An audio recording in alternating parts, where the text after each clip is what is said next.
అందరికీ నమస్కారం. ముందుగా వీడియో స్టార్ట్ చేసే ముందు దయచేసి నా ఛానల్ని సబ్స్క్రైబ్ చేయండి. శ్రీశైలం ఆలయం గురించి తెలుసుకుందాం రండి. అండ్ ఇది ద్వాదశ జ్యోతిర్లింగాల్లోనే రెండవ జ్యోతిర్లింగం. మొదటి జ్యోతిర్లింగం అయిన సోమనాథ్ గురించి ఇంతకు ముందే నేను వీడియో చేశాను. ఇది మన ఛానల్లో ఉంది, వెళ్ళి కుదిరితే చూసి రండి.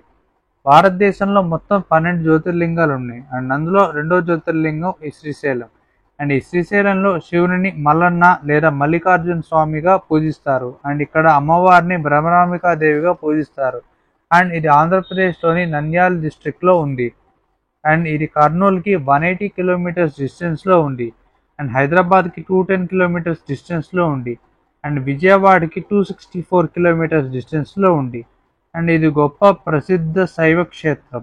ఇక్కడ ఛత్రపతి శివాజీ మహారాజ్కి అమ్మవారు కనిపించి తన యొక్క ఖడ్గాన్ని ఇచ్చారు. అండ్ ఇది నల్లమల హిల్స్లో ఈ టెంపుల్ ఉంది.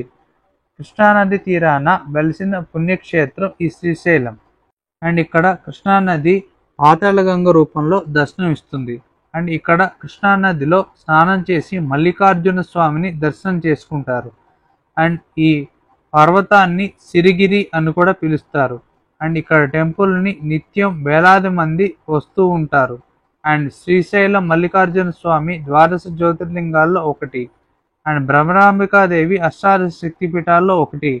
అండ్ ఇక్కడ క్యాస్ట్ సంబంధం లేకుండా జ్యోతిర్లింగాన్ని టచ్ చేసే పూజ చేయొచ్చు. అండ్ ఈ టెంపుల్ని శాతవాహన టైంలో బాగా డెవలప్ అయింది.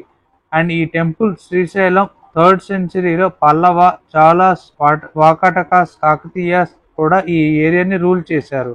అండ్ ఈ టెంపుల్ని బాగా డెవలప్ చేశారు.